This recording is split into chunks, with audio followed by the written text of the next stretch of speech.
Okay, welcome everybody. Today I'll talk about my past work for my entire thesis. The title of my thesis is a line interaction-based property estimation of objects. So, my thesis started a long time ago with this non-trivial question. How can a robot determine external object properties, object parameters through touch?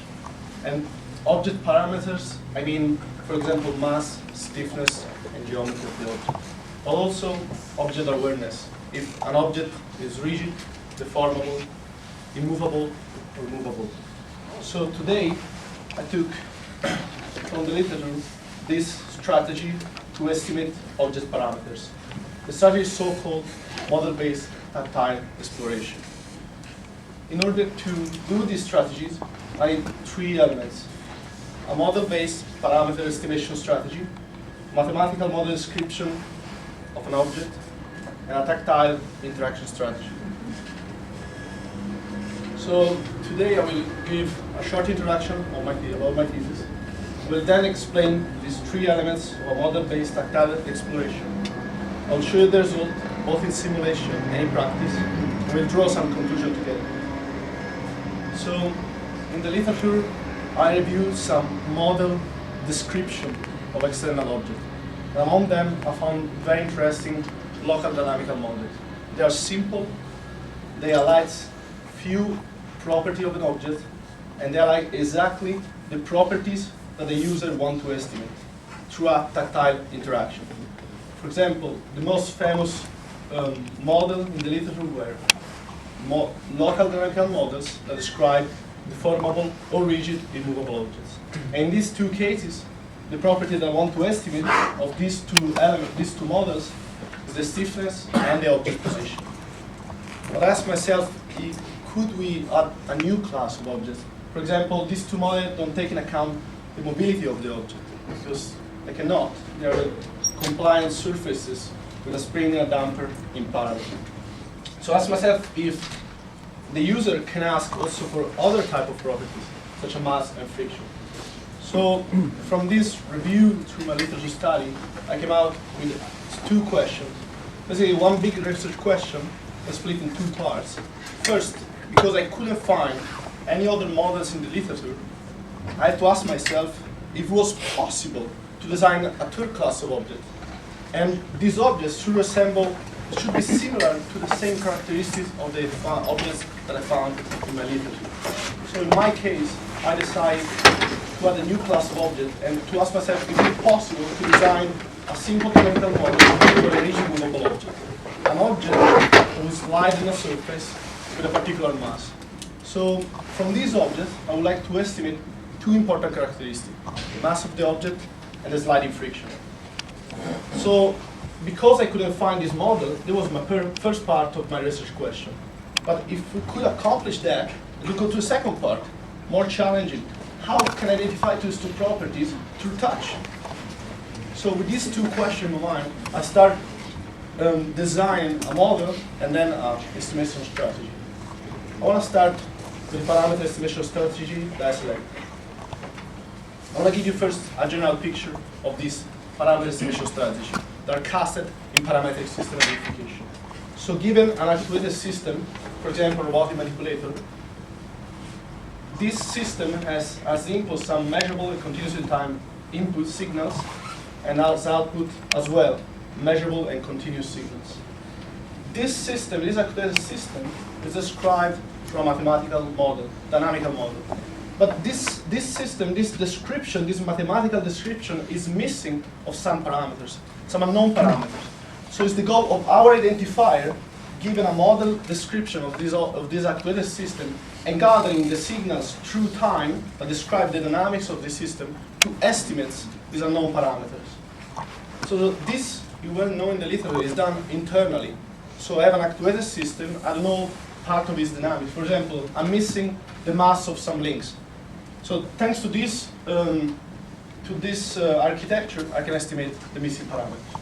However, what I found interesting in the literature was to use this technique for external parameter estimation. So how does it work? We no longer have a model description of the actuated system, but we now have a model description of an external system. this model description the identifier is able to understand the missing parameter of this model description through touch. I'll give you an example.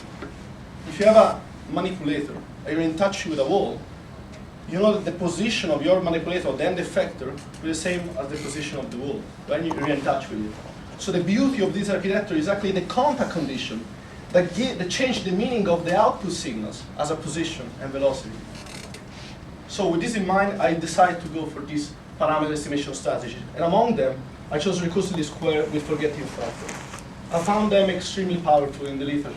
So they start with what we need, a partial unknown model with missing parameters. But there's a constraint. It must be linear in the parameters, so it must have this model description. In time, we gather signals, and we collect them in the regressor variable and output signals. As we saw from the previous picture, these signals are collected into time and used by our identifier.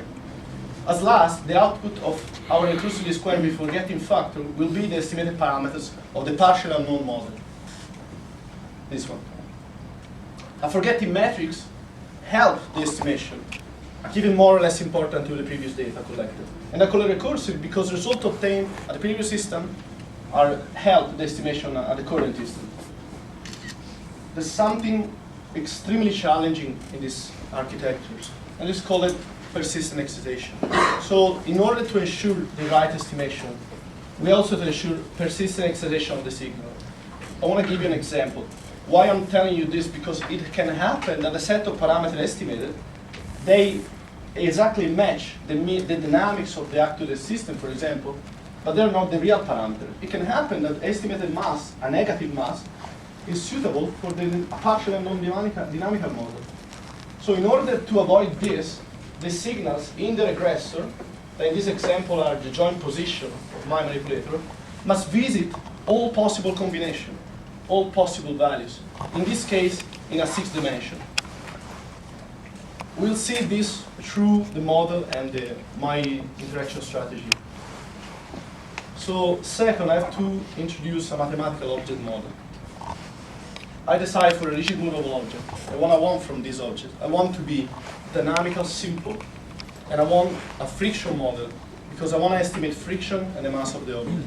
As last, I would like to change it to describe this model in a linear and the parameter model description. So for my model, I chose as first the regressive variables to be the object velocity and the interaction force.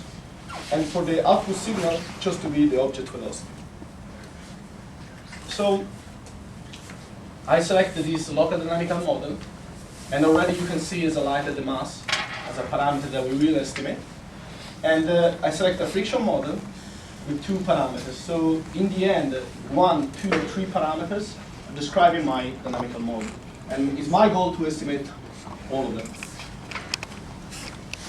them. Last, a low-pass filter was applied to both sides of the equation, and coupling some parameter, I could describe my model linear in the parameter model description, having a set of parameters to estimate and having a regressor variables. 3 observations before proceeding. I want to point out something about this local model. It is local. It works in 1 dimension. You cannot think that it will work in more than 1 dimension. So this object can only slide forward and backward. This is first observation. The second one is about the friction model. It's not a new friction model. It exists in the literature. There exist so many friction models in the literature, and sometimes they're also not related to some common friction and stuff like that. But I asked myself, there was this trade-off between the complexity of the friction description and the computational complexity to estimate more parameters, because a better description also includes more parameters to estimate. As last, I want to point it out now, our regressor vector reconducted to the persistent excitation notion. So we have our regressor vector composed by the filter velocity, the filter force, and the filter output and sign of the velocity of the object. So it's our goal, it's important that this 3-dimensional vector will visit all the possible combinations in this space. Last, tactile interaction strategy. So now that I have a model in 1 dimension, I have to model, I decide to model a robot that will get in contact with this model design and model it again in the one dimension. And for this tactile interaction strategy, I select a robotic finger. So the robotic finger is modeled as a mass in one-dimensional case. And it starts from the reference frame, 0 position, and it will move forward until it will not find the object. And when the object will be found, when the position of the end effect of the robot finger will be greater than the position of the object, I will create a force sensor between these two objects to give me the force signal needed for my estimation. So I assume that my robot allow me to get the measure of the velocity of the robot, that they will be the same of the object velocity when it's in touch with it, and also the force sensor, the same magnitude of the force in opposite direction. So when I'm not in contact, I have two models, the robot and the object. And when I'm in contact, I have the model of the object with the force from the force signal. And again, the force signal appears also in the robot model. To move my robot finger, I chose a position-based impedance controller. Why did I choose that? Because it has a position component to track a desired trajectory, and I have also a term that takes into account the interaction. And that's what I want to push forward my object. For the trajectory, I chose a polynomial trajectory with a sinusoidal term. Again, this sinusoidal term was inspired by the literature. Why? Because I want to make you understand the difference between a polynomial trajectory and a polynomial trajectory with addition of the sinusoidal. So in blue, just a polynomial, in red, a polynomial plus sinusoidal. For the position, it's not exactly so much different, but we care about the position that we push the objects, but what we really care is the velocity of the object, the velocity of the robot, when it will be in touch with the object. The velocity signal should visit as much values as possible. So with the addition of the sinusoidal in red, we see that the velocity during the contact rate that will be around the cruising phase of the polynomial profile, it will visit more values. So it's not an assurance to be safe about the persistent excitation, but inspired by the literature, it was found to be profitable for our goal. So I want to show you the result of the simulated scenario. We have on the left the position of the robot in blue, the position of the object in red, and the desired trajectory in yellow. So you see the robot start following the trajectory, and around times 12, it touched the object, and it start pushing the object forward in this sinusoidal manner. So as you can see from the right plot, you have the velocity of the object that is 0 until time 12. At time 12, it start matching the robot velocity. How do I know it's matching? Thanks to the error of the robot velocity minus the robot object. This was very important because in a real scenario, I know that when two things will be in touch, I will have the same velocity profile. Now, for the signal, when I'm in touch, this force sensor is created and give me a force signals. So in blue, I have the force signal. In red, I have the filter velocity applied after applying the low pass filter.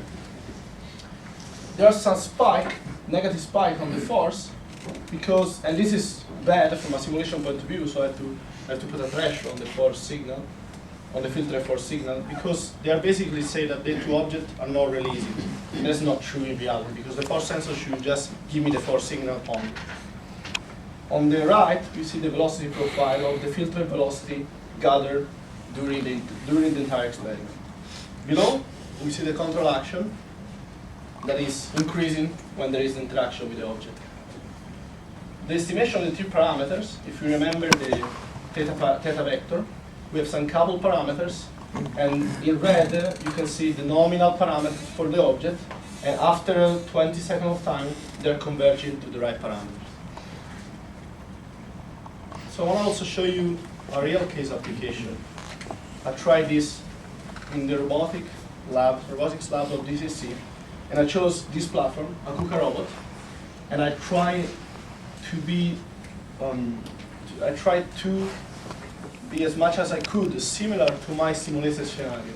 So what I want is this actuated mass, my end effector of my robot, that will push the object forward and stay in contact during the entire pushing. Most important, this should push in one direction only.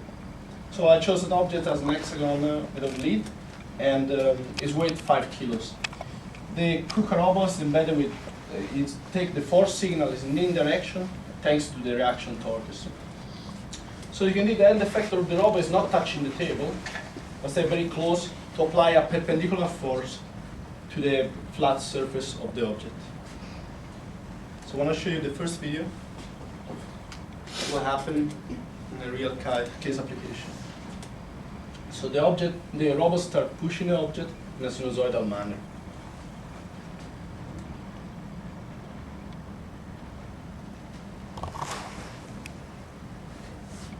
You cannot exactly see much from this, so I changed also the angle, and you can see how at the beginning the robot bumped a bit on the object, but then it starts pushing. It starts pushing again with a polynomial plus sinusoidal manner.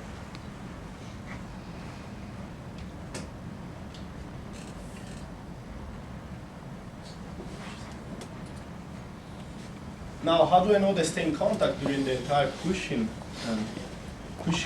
time?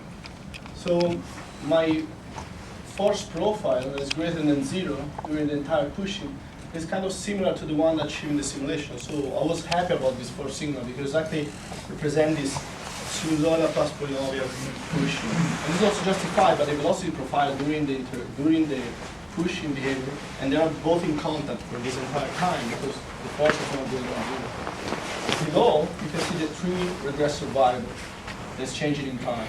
One for the filter velocity, one for the filter force, and one for the filter sign and the velocity of the robot. And these were my results. So from this result, they started from the theta 2. The theta 2 estimate is directly related to the mass of the object and to the gain of the filter. So it's not visible, the nominal parameter of theta 2, but it's kind of below where the estimate is fluctuating during the pushing interaction. And I was not happy about that because I knew the mass of the object and I knew what I designed for my filter. So it didn't converge exactly to the right values. On the other hand, theta 3, it didn't converge to the nominal value of this estimate. However, it converged in a negative region. And this is true because the column friction, the mass, and the gain are all positive values, but here has a minus sign. So I was happy that it was kind of converging in a negative region. So after these two simulations, we have to point out some observations. Very important observation. First, from the simulated experiment, we have to talk about the meaning of this velocity signal. As I said, when there is contact, this signal change, meaning it means that I'm taking now the velocity of a non-measurable signal, that is the velocity of the object. Well, when I'm not in contact with that, it's my velocity. And I'm giving this velocity signal to a model description of an external object, so it doesn't make sense. So we cannot gather this signal where we are not in contact. It doesn't make sense. So this can happen with rolling objects. When something rolls, maybe it happens a few bounces, and then it rolls away. So we have to think how to deal with these continuities. And we know that recursive least-squares work only with continuous signals. So how can we switch on and off this mechanism, for example? Maybe we should redefine the phi parameter and the theta parameter of the unknown parameter on the signal that we're gathering. On the practical application, I got some anomaly on the force signals. So also, why it was not touching, I had some force signal that was different from 0. For me, it was kind of an anomaly because I didn't really understand what was going on, but it could completely compromise my estimation because it was not kind of a 0 signal or at 10⁻³ something very small. No, it was something about 3 Newton. And about the sliding surface, no, I discovered at the very end it was not exactly even. So if it's not even, the angle is created, so my description of my column friction is no longer true. Also, I'm not applying this perpendicular force to the object. As last, our object model works in 1 dimension, but we're not living in 1-dimensional world. Also, if an object slides on a table, it can slide in multiple directions. So at this point, when it slides away, we cannot estimate its property anymore. So I create a desired trajectory in one dimension, and it slides away. So actually in this video there are two things from the observation. First, the object has slid away, and second, you see the height between the end effector and the table that is changing through the entire trajectory. At the very beginning was very, very thin, and now it's a little bit bigger. So this is basically a slide up or surface still. So I want to just point out a small summary about this model-based tactile exploration. We chose a parameter estimation strategy for an external object. We designed a simple dynamical model for a rigid movable object. As last, we conduct experiments both in simulation and real setup to understand the powerful of this algorithm and to understand limitation and some few remarks on the real-time application. First, I pointed out that I need a good parameter validation strategy because we are not estimating parameters of us, of the actuated system. When I estimate something internal, I can use these estimates to see how the dynamics of me behave in time and maybe take some error and understand if they are good estimates or not. But if I'm interacting with a movable object and I lose contact, I have some estimates, but this is not actuated, so how can I validate this parameter? I found it very, very hard. As last, now with this new class of objects, maybe we are ready to take the next step. So include this object in a multi-object model architecture, and through touch, understand which object we are touching. A rigid movable object or a deformable, immovable object. Third, last but not least, these models. The models work in one dimension. As we saw, for a sliding rigid movable object, one dimension is not enough. But for me, it was a challenge to design the two dimension because maybe I had to include also geometry, and I will compromise the simplicity of the dynamical model. Thank you for coming this morning. I hope you enjoyed my presentation. Please question.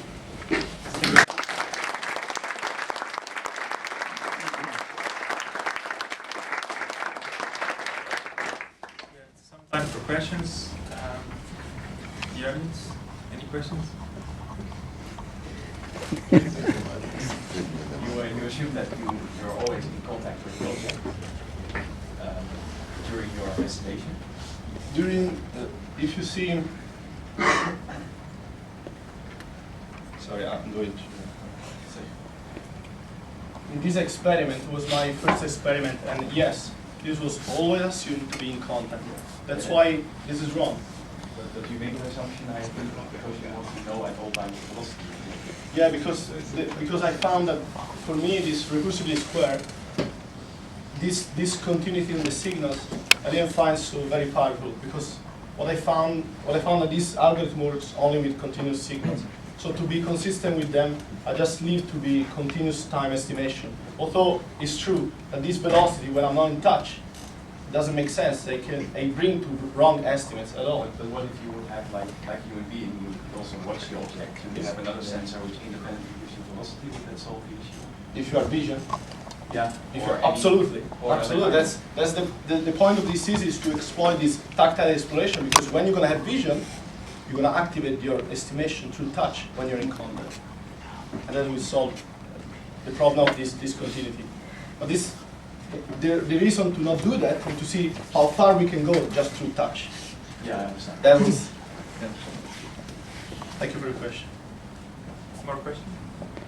Yes. Thank you for your presentation.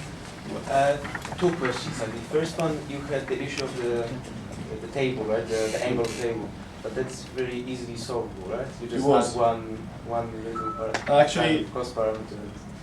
Yeah, it was absolutely solvable, but I discovered this at the very end. I stayed in the lab 1 hour, and it was very, very short time. I discovered this at last. I say, okay, this maybe could bring some anomaly on the parameter estimation. So I thought maybe also this is the problem. I just want to point out some observation about what I found in the lab that for me could be achieved in a better scientific manner. Okay, so now a more tricky question. Based on what you've done, how difficult you think it will be to extend your work to more than one dimension? Hard. It would be extremely challenging because I think that now you have to include geometry. But do you have any thoughts on how that could be done? Maybe have you at all thought about it? Yeah, I saw models that works with friction and mass in more than one dimension, but I didn't study it, so I really don't know. Extremely difficult. I think it will be more challenging than this. Absolutely. You showed in the video when the robot hand was pushing the object, there was a sinusoidal movement. So why was it stopping at every instant? Was that something that was inherent in the model as well, for it to stop at every instant? Like why was it not a continuous movement when it's in contact? No, it was. In which video? Yeah, so for example, we can play this. You see it's like, once it starts moving, Yes. see, yeah, you see the stop, and yes, why is that? So That's okay. So what you see now is this decision that I made on the sinusoidal amplitude. If you increase the sinusoidal amplitude, you will see this. So it will be touch, no touch, touch, no touch. At that moment, you don't use no more of this continuous touch interaction. What I did here, what you can't see precisely, is very small amplitude of the sinusoidal. So the trajectory profile really look as you saw in the simulation, but it's very, very small. So the object is still moving, but yeah. No, but I think what more asking is when you are in contact, Yeah. when you come into contact and you start moving, why is it not a continuous movement as opposed to It is. It as is. opposed to the jerk? It is.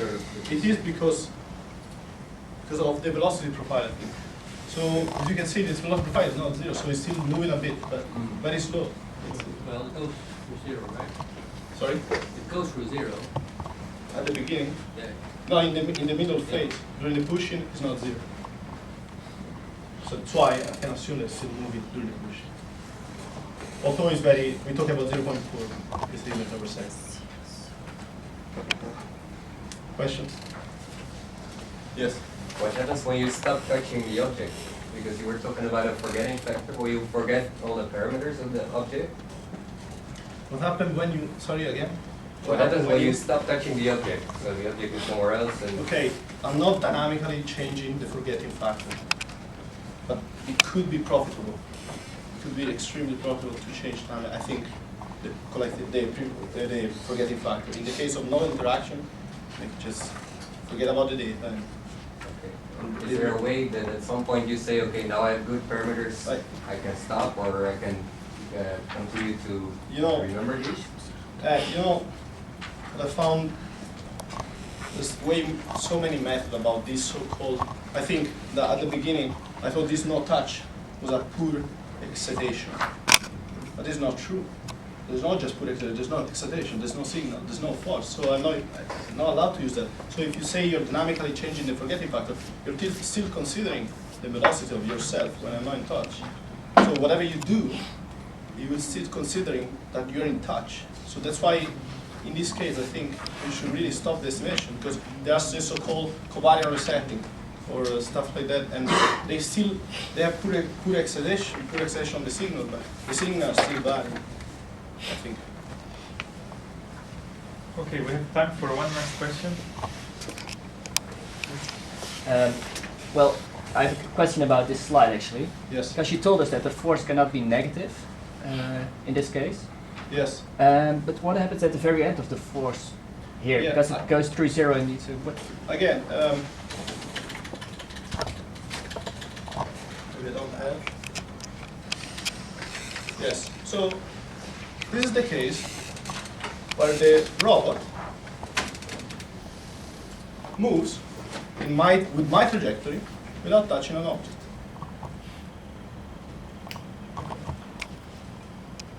Follow my desired trajectory. I'll show you the plot now. It's not perfectly tracked, but I feel I have this sinusoidal behavior in the velocity. But on the force signal, I have this behavior. Now it's negative because it's negative magnitude, but then I just change the value to positive magnitude to be consistent with my reference direction and velocity. But apart from that, I want to make you look at this force signal. That is not zero, but this is given by direction torque in this manner. I didn't really understand this force signal. Not only that, I also I discovered there was also this force inaccuracy. This force inaccuracy signal from this data sheet of the robot, it tells me when you're close to a singularity. So when it's high, I think they tell you this is wrong signal because you're close to a singularity. When it's low, you're not close to a singularity. In fact, from the sinusoidal movement, in the middle, you're not close to a singularity. But how can I relate these to each other? I can cancel out this error. I didn't know. I didn't know how to cancel it out. Where is the force sensor in your robot? The reaction torch, there's no force sensor. So from what I understood, I don't have a force sensor, but I'm giving as an input some torch signal of my controller, and I measured what I get from this torch that I give to the robot, and the difference is recast as reaction torch. That's from what I understood. Okay, that's all the time we have. Let's thank our speaker again.